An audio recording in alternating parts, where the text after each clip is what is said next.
Welcome to the first video of a few video part lesson on shell chords. I've been working on these a lot and I've been wanting to teach them a lot because there's been things that have just helped me so much understand how to get around the guitar, how to comp better, how to play music better. So we're going to look at shell chords today. So if you don't know what that is, I would look it up, and probably not ready for this video yet quite. So, but you could look up these shell chords and learn them. They're pretty simple. We're going to look at major 7 today, dominant 7, what else? Minor 7, and then a few other ones that will come out of the woodwork as we get through these. So, shell chords are the kind of first step people learn jazz chords with usually. And my beef with them is that we kind of skip over them, I think, and I skipped over them. I didn't really realize the potential of just kind of fretboard mapping. So we need to start playing them in inversions a little bit. So that's what we'll look at today. So here's F major 7. That's a good one to start with. You can usually play these on the thickest string and the next string, and then you can do a couple other ones. And I define shell chord as like a 3-note voicing with root 3/7. Usually that's how I talk about it. Or just 3 notes in general on the same string set. So we're gonna stay on thickest today and the D string and the G string. Okay. So moving this chord up into inversion.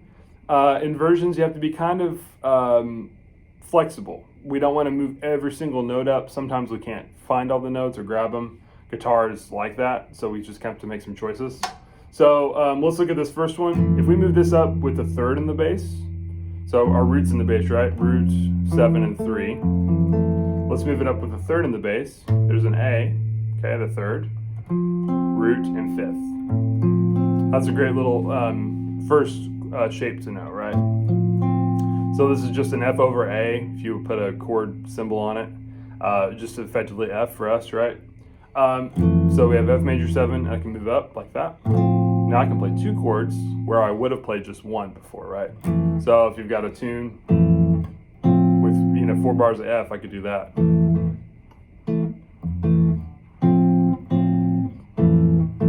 One more thing we want to add to the major 7 sound is we want to sometimes play a major 6 sound instead. Okay, that's real nice. You can play both of those. So in this case, this one looks weird because the D's open. If we played it on a B flat, let's try that. There's a B flat major 7, and then B flat 6 will be right. So now you'll see you can really lead. This chord really leads to B flat very well, right? And I kind of like that this is kind of vanilla because that note helps us lead to this, which is kind of interesting, right? And it just really connects the dots. So, okay, that's kind of a major chord, inverts. You could do it further, but we're going to keep it real basic today. I would explore once you kind of get that in your fingers, though, starting on the 5th, because the 5th would give you 5th in the bass. Here's the 3rd right there, and a 7th, which is really nice. And it turns out that's just a 6th chord, right? So that's a C6 shape, or B flat 6 we just played, right? So that's also an F chord. So I could go.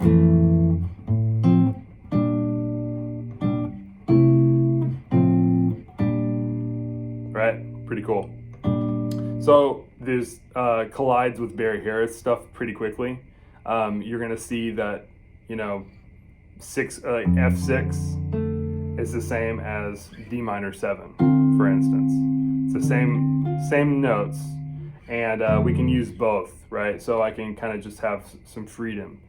Same thing here. This B flat 6 is an inversion of G minor 7. That leaves us to our minor 7. So let's look at minor 7. So G minor 7, if you move it up, you get a similar thing as the major one. We get a 3rd, root, and 5th. So not really any jazzy note, but we don't really need it. It's okay. So if I have, let's say, F major to G minor, so I could go.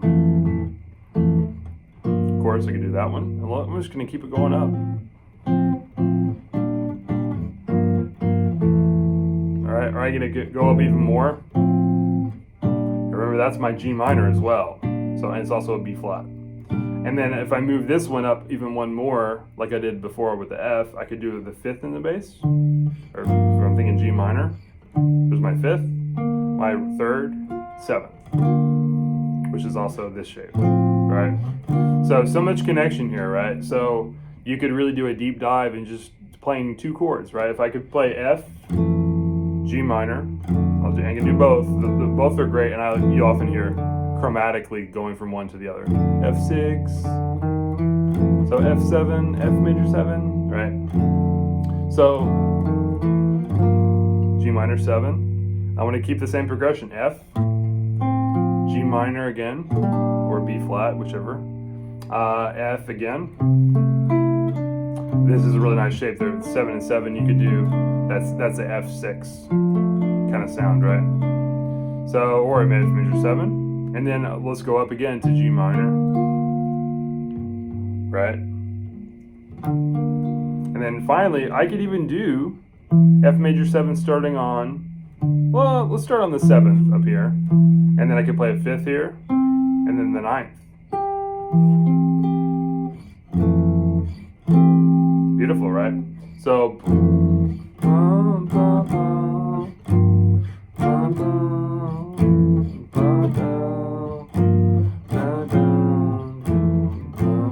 right? So much connection, and that was where it clicked for me, was seeing that I could, actually lead to a chord and not just play, the same exact F major 7 sound forever, which I was getting tired of. So, okay, so good.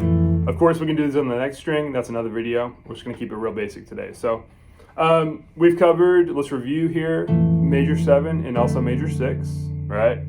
And inverting it to the 3rd in the bass. This is a real vanilla chord. And we can also do the 5th in the bass, and that's 5, 3, and 7 there, and then also the 9th if you want. One final thing we could do the 6th in the bass too. Right, so that's just a D minor 7. There's really no other notes we can add there. You could do the E up there, and so you often don't have the 6 and the 7 in a chord voicing. Sounds okay, right? But this D minor 7 is really commonly used on F because it's F6. It's the same thing, right? So it kind of gives us a nice chord, but this is also in our 2 chord, our G minor, so you might want to use something else, or maybe skip this one for this one, up the neck, or maybe on 7, starting the 7th in the bass. Right, so that's really nice. Okay, so we've covered major chords, minor. Let's review that real quick. So that would you would lower the 3rd. This is B flat 6, G minor, B flat 6. You could go up again. You could do that one. And then one more. We got to get to a dominant chord. So dominant chords. Let's look at C7. Like we're in the key of F still.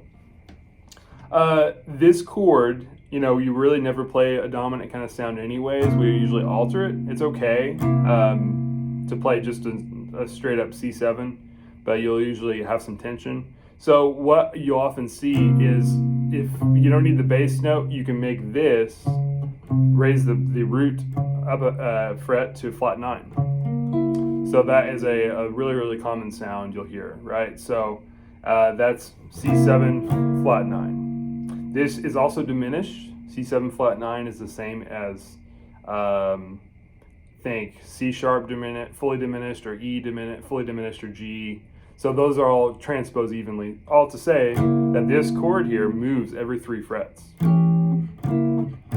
which is super cool, right?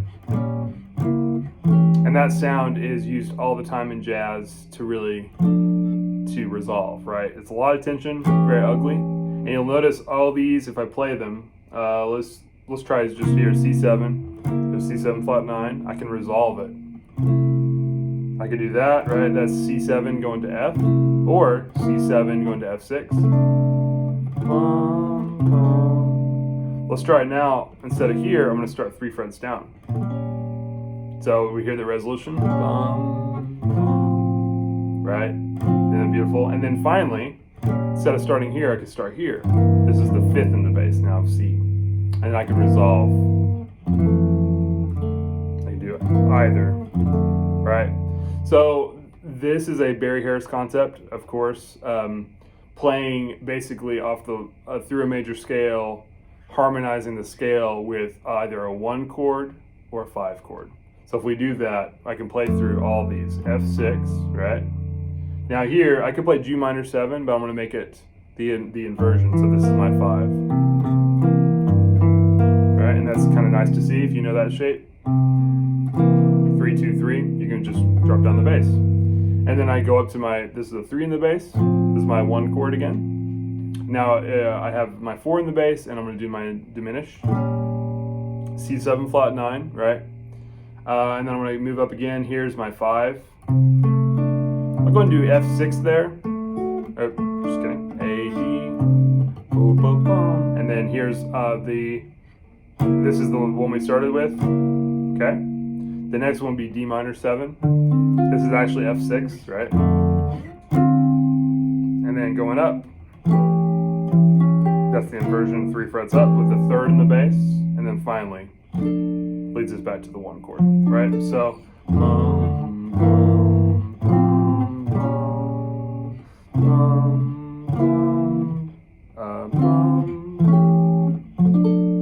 right, really, really nice. So I did that whole thing so you could see the application and how they really, really voice lead well. So this just comes out so quickly. You'll see this stuff. When you're using these in tunes, I would start using, just doing basic, let's say you practice root position and then the first inversion with the 3rd in the bass. And you can go through tunes. I mean, so many songs go a 4th away on the progression. So like Fly Me to the Moon, Autumn Leaves, All the Things You Are, songs like that go away a 4th. So here's an example on, let's try Autumn Leaves. So let's start Autumn Leaves, C minor. I'm just going to keep it on this string because we know these shapes. C minor 7, I can move it up. And it's good to also think E flat 6, right? Because although that is C minor 7, inversion, it's also E flat 6, and eventually those chords just kind of totally combine in your head, right? So I could go bum, bum. There's my first, right? And that's the diminished thing. There's the F7 flat 9. All right. So from there, we had bum, bum, bum. I want to move this down because I like to do 2 kind of chords at first per measure on this. This is kind of a good way to practice it. Like that, okay. I could have gone up too, right? So I'm just going to go down, make it easier. Bum, bum. And now I got B flat right there, right? Let's do an inversion now. Let's go up. E flat 6. Let's move it down. Oh, just kidding. What would that be? Let's move it down to the 3rd in the bass for now, just to see that, okay? A minor 7, flat 5, just play that for now. This is actually a good example to get into a little bit deeper water for 1 second. So A minor 7, flat 5, if I move this up, I've got a problem because my 5th is in this shape and not flatted, right? So I'm just gonna flat it right there. That's our shape, right? So this chord is like 4 chords or 5 chords. It's an A minor 7 flat 5 in an inversion. It's also our D7, right? Because there's my D7. If I drop it down, it's the same thing. So that's kind of cool to see. Also, this is C minor 6.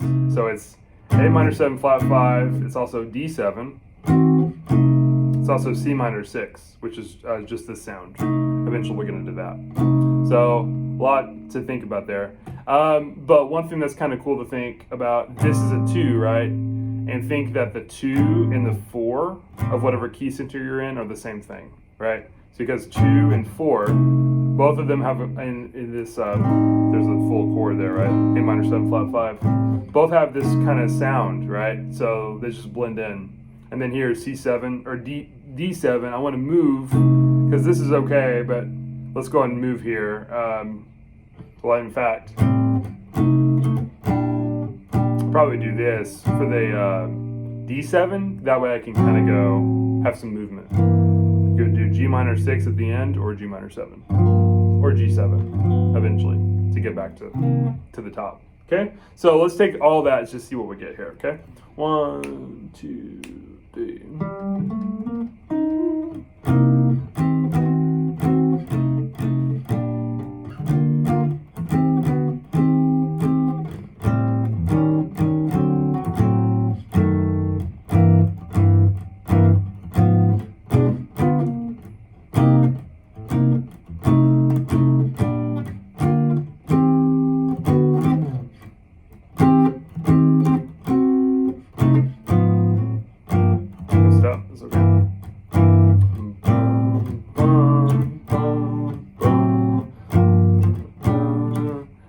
Here, let's do G minor 7, and then we could lead into C minor 7. We could do always right below, right? So let's maybe go down here. C minor 7, and then here F7, B flat 6, up, E flat, down, A minor, right? It's just endless. So I want to do another video on those shapes, kind of getting into it more. But you want to do tunes, if we keep it real basic on Autumn Leaves, just do the root, the third, that's it. And I would kind of move around, of course, at first to root position, and you can always do F7. You don't have to do. That one's a little kind of harsh if you're not careful. If you're playing the bass, right? Meaning if you are providing the bass notes in the kind of harmonic foundation. So there, I might do F7, and then when I move up, instead of doing this, I make it a flat 9. So that's kind of what I do. Often, like that sound. So F7, and then B flat 6, or B flat major 7's fine. And then move it up, and the E flat. Here, at some point, you could go up or you could go down. A minor 7. There's that one we talked about. This one, I don't want to play it again for D7, so I would do something else on D7. So let's say we do A minor 7. I want to jump up actually to the flat 5. And there's our shape, right? So that's E flat 6. Remember, A minor 7, E flat 6. It's kind of cool too. A minor 7 is the 2 of G minor, and E flat 6 is the 4 of B flat, but they are relative. So they're the same, the 2 and the 4 are the same thing, which is really cool to think about. So A minor 7, and then here's our diminished, and I can move that down. Here's my G minor. And you see what I did there? I just did a little passing chord. Just a quick D7. Bum, bum, bum. Or that's fine. G minor 7. And then let's do, I'll just move it up for now. We could always do diminished to get into C minor 7. C minor 7, move it up. F7, move it up, flat 9. B flat, move it up again. E flat. Eventually, you can always move it around. We're trying to actually connect the dots smoothly, so our goal is to go very, very slow and to figure out what we can do, like what little movements can we do. I want to wrap this up today. I'll do another video next week, hopefully, on this concept. You can really even integrate a walking bass line as you're doing this, which is just super cool. And you'll have plenty of chord voicings to harmonize along the way. So, all right, good luck. Happy practicing.